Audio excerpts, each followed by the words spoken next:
the May 12th, 2021 regular meeting of the Board of Selectmen will come to order. We want to welcome everyone joining us. If you're joining via Facebook Live, please know that we can't check while we do this. So if you want to talk, please join on the phone line. And with that, let's do the Pledge of Allegiance. I pledge allegiance to the flag of the United States of America and to the republic for which it stands, one nation, under God, indivisible, with liberty and justice for all.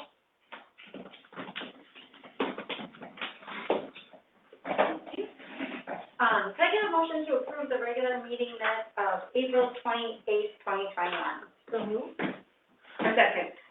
Motion and second. Any discussion? No? All those in favor? Aye. Aye. The motion carries. Thank you, Susie. Under correspondence, we've actually received applications from 3 people who are interested in serving on the Economic Development Commission: Sophie Noblick, Elise Bissett, and Robert Jones. So thank you so much. And I believe since we have 3 applicants for our kind of new policy, I think we put forward from past ones is we'll invite them to do an interview with all of us, and so we can talk more if we want to do, the next Board of Selectmen meeting or have a special meeting where it's just some quick back-to-back, interviews with them. But it's really exciting to see 3 people really interested in serving, so thank you. We also received an application from Elizabeth Gimple, who's interested in serving on the Stonington Harbor Management Commission. Thank you, Elizabeth. And then we also received an application from Gary Belkey, who's interested in serving on the Planning and Zoning Commission. Thank you, Gary. And so I think we'll give both of those a bit more time to be posted and open, and see if anyone else who might be listening is interested in the Stonington Harbor Management Commission or Planning and Zoning Commission. Please do apply. And again, if we get more than 1 applicant, we'll do interviews. I think for now, people will speak with the chairs to start. So thank you. And then under resignations, we received a resignation from Peter Tomowitz, who's an alternate at the Planning and Zoning Commission. Thank you so much, Peter, for your service. We will acknowledge him and send him a thank you letter, and that we'll post that opening tomorrow on the town website. Thank you, Tracy, for that. Under old business, just an update on COVID. I think the top 3 things are: 1, really positive news. Connecticut is #1 in the nation for 18 over vaccines. We hit 70%, which is really exciting. So that's on the good news side. On the not as good news side, it's really stagnating, the vaccine numbers, both in Stonington as well as around the state. So anything you can do to encourage friends, families, neighbors to get vaccinated. More and more places are opening up. I know I actually just made an appointment for a family member this week at Big Y. It was super easy, quick, lots of openings. They have Johnson & Johnson, lots of others have lots of different options, and I think they're also going to start doing walk-ins soon. So just check the town website. We'll keep it updated for where you can get appointments. And now they're doing 12 to 15-year-olds. Yes, and now 12 to 15-year-olds, so hopefully, yeah, everybody can get out there. So just on the vaccine part, just to even share, for Stonington, we're at about 59%, has gotten 1 vaccine, and 50% has been fully vaccinated, and that has barely gone up in the last week or 2, so you can see it's kind of flattening off. For the state of Connecticut, almost 58% has gotten 1 vaccine, and about 46% have been fully vaccinated of the whole population. So still doing good, but we could improve. And then the only other thing I'll say, which we can talk more about at the end, is the return to in-person meetings. So we can talk more about that during the updates. But we will, based on all this positive news, we will be going back to in-person meetings soon. And under new business, we had a request for Route 1 Sidewalk additional appropriation. And this additional appropriation was approved by the Board of Finance last week at their meeting, and now it comes to us since it's an additional appropriation instead of just a transfer. So could we get a motion to approve the additional appropriation for the Route 1 Sidewalk project in the amount of $37,398? So moved. For your second. A second. Motion and second. Any discussion? No. Okay. Hopefully we're ahead of schedule, so it's a good need to additionally appropriate. All those in favor? Aye. Aye, the motion carries. So this one's for more of a discussion point. June, as the planning and zoning liaison, you probably already know even more about this and can share, but just a quick summary is the Planning and Zoning Commission approved recommending to the Board of Selectmen, the development and adoption of a 90-day delay demolition ordinance, and Keith Bryans, our town planner, has offered to assist in the creation of the ordinance. The ordinance, once completed, will need to be approved at a future town meeting. So to start, can I get a motion to approve the creation of a 90-day demolition delay ordinance for consideration of approval at a future town meeting? So, Here's a second. I second. Motion, okay, any discussion? No, I think it's a really good idea, because it's not just, to prevent the demolition of a potential historical site, it's really demolition of any building. So with, people buying properties that then get torn down and, and then rebuilt, so it's that whole type of review. I think it's a good thing to do. So it'll avoid the middle of the night. Exactly. Demo truck, which has happened a couple times, here in town in the last 20 years, but no, I think it's a good idea. But all, to have it all be implemented as part of the whole planning process, and so. No, I think it makes sense now with starting, looking at new zoning regs and, coming into other issues like the village issue that, the use issue that they're talking about. It all makes sense to get started now and include that in it. And I did look briefly at the information that was included in our packet, and it looks like many towns have this ordinance.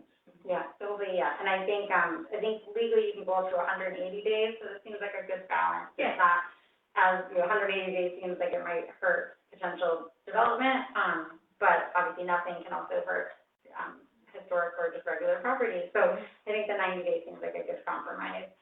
So thank you, I guess, to Keith for taking on the heavy workload that will come with trying to write this ordinance and working, I'm sure, with the Planning and Zoning Commission on that, and then we look forward to seeing it. So all those in favor? Aye. Aye. Motion carries. The next item on the agenda is comments from the public. If you'd like to comment, please press *3, and then listen, and you'll be prompted that your line has been unmuted, and then you just press *6. And please provide your full name and address.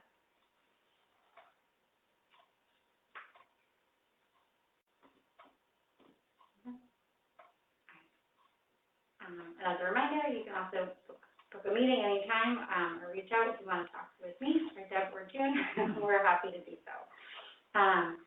So the final items are updates from the Selectmen. Deb, any updates? Just a couple things. I attended the wetlands meeting last week, and they did approve both Whitford Brook and Old Mystic and the Lantern Hill Bridge. So those can, keep moving through the process. So that was very exciting. I attended on Monday a webinar where the DEP commissioner gave an incredibly fast update on bills, potential proposed bills in the legislature right now. And I sent you the slides, which I'm like scribbling notes really quick through this whole webinar, and then she sent the slides afterwards. Many of them are not, they aren't really pertinent to us, but there are a couple we might want to look at, and certainly the one that we previously discussed that talks about the stormwater utility, and there's a couple other ones. One includes some expansion of opportunities for green banks to lend money on climate resiliency projects, and the expansion of the ability to invest in climate resiliency funds. So there are some that, many of them really are targeted more towards environmental justice areas, but those might actually be of interest too. Okay. So I will forward those to you, and I can answer any questions on those, but I wasn't going to go through the entire. Yeah, no, I didn't have a chance to open up, all the slides to take a look at that, but thanks for attending that, yeah. And then the only other thing, I attended the Mystic River Boathouse Park Commission, which, we're waiting hopefully to hear on the grant. But we did get a request, something we can think about, for people, and in this case, it's regulators and people from Yukon that want to be able to access the site. And I think we need to come up with kind of a consistent protocol for that. I mean, I know we have a protocol for the students and the waiver that they need to sign, and whether we require adults as well to sign the waiver. I think it probably makes sense, just so we're doing something consistent. I think that makes sense to have everybody sign a waiver to be sure, yeah, it's a consistent message and also liability-wise. Exactly. What did they wanna do? It's somebody who wants to come do some photographs, associated with the living shoreline and, with shellfish. Okay. In that area, and it's somebody from a team from Yukon who has apparently been on the site before, but I haven't met this person, but, I mean, yes, Yes, yes. she also does stuff with like shellfish here, and I wanna say, with, I don't know, she's done some work with us before, and we've done some of like the community conversations about, like aquaculture and shellfish and, kind of how it cleans the waterways and kind of the importance of nitrogen reductions, so we've worked with her in the past, she works for Yukon. Yeah. Like climate course or, so, she does something else like Yukon. Yeah, and, as I said, it's somebody I hadn't met, but it looked like a great opportunity to get more interest in the park. However, I'm just concerned that we do have a consistent protocol for whoever wants to do that. Yeah, and it's an appropriate use, not like a. Yeah, exactly. Yeah, like a research use versus just like Yeah. social gathering. Yeah, no, this is more research, so I Yeah. can see Yes. if that is Yeah. a reasonable request. Yeah, and I'm not sure, and I'm assuming it's kind of you who controls it, I know that Jim Sullivan has the waiver. Yeah. I think if we can come up with something that we can pass on to them and, Yeah. Have that available for, All right, no, that's a good point. so, and that's it. Okay. Well, planning and zoning was canceled, I don't know. Okay. I went on to see the meeting, to attend the meetings, like, what's going on? So anyway, the last planning and zoning meeting was canceled. Police commission meeting is tomorrow night. And I do want to remember to gather the letters of thanks. I mean, there's many letters of thanks from residents for the police at every meeting. And just to somehow, gather them, because our police department just does such a good job, and, This week is National Police Appreciation Week. This is? Yes, so maybe you can mention just a thank you at the meeting. We can do like a post about it, but I thought that, in the news, that this was National, Appreciation for Law Enforcement Week. Okay. So we could tell them we want to do that. But that? Tell them we have a plan or want to. Yeah, no, I want to remember to ask the chief about that, because it's something that, it was Commissioner Bates that had made the comment at the last meeting that it's very consistent that every single packet that, the Board of Police Commissioners gets, there's several letters of residents thanking a particular officer or the chief or, for one thing or another. But, so I just thought maybe if we could have them all in one site. Yeah. So it would be a good thing to do, so. Commission on Aging met, they're very, very excited about meeting in person again. So, and I think it'll probably be at the neighborhood center, and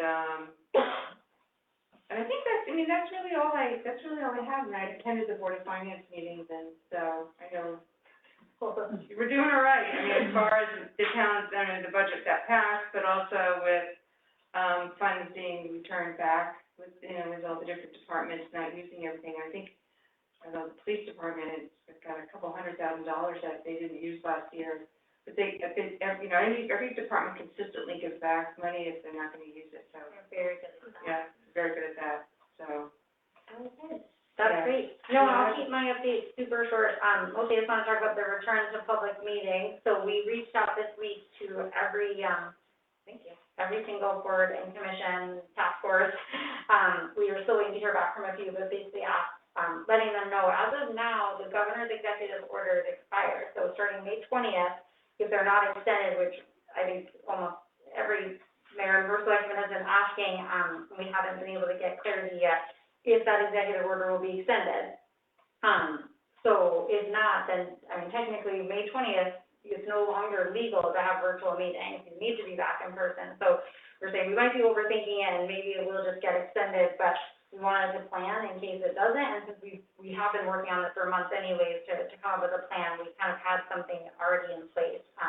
So what we're hoping to do is we identified, obviously, we've moved a number of people to the police station, and so they're kind of fully booked, and then district office we had booked out as backup, but we met with, Susan from the Pawtucket Neighborhood Center, and then she had a board meeting this week, and they were so kind and have offered us the use of their, meeting space as well. It's large, so you It can is. fit a lot of people socially distant, so. Yeah, and they have 2 different options, and it's really nice, and they were so gracious about it. So we've identified a number of, potential ones to move from district office over there, or human services, or town hall, meeting room downstairs in the basement, to move over there. So we're just waiting to confirm with all the different boards and commissions, because a few of them have certain reasons why, different areas of town work better for their members, or, different considerations. But hopefully, we'll have, I think, 5 meetings at the Pawtucket Neighborhood Center, I think 2 or 3 at district office, and then the rest will be at the police station, and only one, we weren't able to find a new home for, that will stay at human services for now, and, so they'll just really need to, if they're not social distancing, wear masks. So the hope is, again, the way the executive orders look like they're gonna go, if people are in, a very large, room, and they can all social distance, and they can take their masks off, but again, we'll wait and watch how the executive orders shape up. Is it 3 feet or 6 feet? 6 feet, okay, this comes up on every single weekly call we have. So 3 feet is only for the schools, it is 6 feet, but again, starting May 20th, the plan as of now is that will go away, so it won't necessarily be required, but again, I think out of safety and recommendations from legislate is, if you're under 6 feet and you're indoors, keep an eye on. So it was really great, because we were definitely stressed about where to have these meetings, and, the board and commission members have been great and really flexible. So hopefully, starting actually that last week of May, people will start meeting in person. There's only 2 meetings that week, so most of them will be for June, and including us, I mean, we've been in person, and then just for residents to know, and I think, we'll try and make this clear on the website, so hopefully these are on the website, is the plan right now, and again, this is based on input from, staff and volunteers who've been having to do the virtual this whole time, is that we're gonna go back in person, and it will be in person. So again, if a certain board member or commission member needs to call in from home, just like they did in the past, they could call in. But for the public, if you want to attend the meeting, you're gonna need to come back in person. With that said, we also recognize, that some people have been utilizing the YouTube postings after the fact. We've been able to look, and those have gotten higher number counts than I'd say just, our virtual meetings. So we said for planning and zoning, Board of Selectmen, Board of Finance, Board of Police Commissioners, we will ask that they all still record the meeting and post them on YouTube within 48 hours, so people can still see them on YouTube. But in talking, particularly like with planning and zoning as an example, the idea of trying to run an in-person meeting and a virtual meeting at the exact same time was it was far too much for one person, and then we don't have a budget to bring someone on to sit through those meetings monthly and run the virtual component. So again, I think if residents say, we really miss this, we love that virtual component, and we're willing to put it in the budget next year, then we could obviously look at it. But I think based on our experience, not that many people have been utilizing the virtual component.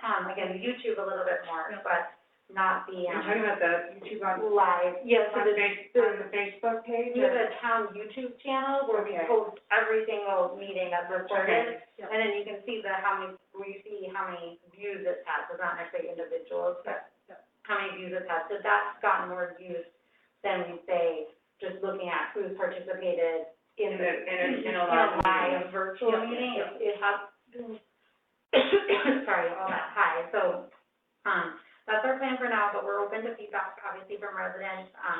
If it doesn't work, but this is also needs back into in-person and a transition, so we ask that people kind of be patient, and hopefully, we'll take feedback and see what's working and, how this goes forward. But I think so far, mostly, we've heard that people are looking forward to being back in person. Yeah, I do like the idea of recording those meetings.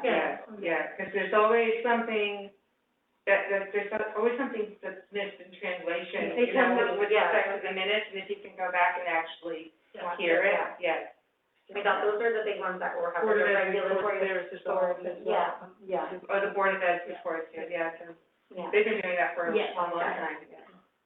But I'll keep it there. We can save, I think the other exciting updates, until later. I guess the only other thing to say, American Rescue Plan preliminary or intermittent, whatever kind of guidance came out 2 days ago. And it's 151 pages, so we're still analyzing, and a lot of, we actually had a good call with CCM the other day, but, I think most people feel like the intention was to be, give municipalities some flexibility, but yet the guidance is still rather specific. So we're trying to get some clarity, like would an HVAC project, like they talk about ventilation in there, but they talk about it in, a critical care setting. And so we're like, well, this was essential, this is open, the whole, like, everybody's here, this is essential work, but does it meet the qualifications on sewers in there, stormwater, is specifically in there. And Water Water. structure. Yeah, well, Okay. it's like water, we were trying to look at it in regards to the water loop, and it doesn't seem like that would qualify, because it's not water, because it's talking about like redoing your lead pipes, or like water quality issues. Okay. So there's just a lot of, we're like, well, this is a water safety issue, does that, so there's just a lot, I think there's a lot more questions than answers, and also whether the fact that we cut the budget last year by 2.4 million, if that would qualify or not, because we did cut it, so that was a reduction, but again, there's a lot of, so Jim and I, and, we sent it to Tim, and obviously you guys, and we've asked all the department heads to take a look, so we'll try and start pulling some things together, but I don't think we'll have clarity, for at least a few more weeks. Okay. And again, this was not even the final guidance, so we'll see how that comes out. Interim, There's 150 pages of interim guidance, okay. Anyway, and thank you for whoever, all the people who worked on it, I'm sure it's very hard, we would be too critical, but it's just, it would be, we're hoping to get some clarification. That's awesome. All right. Thank you. I will be adjourned. Okay, thank you.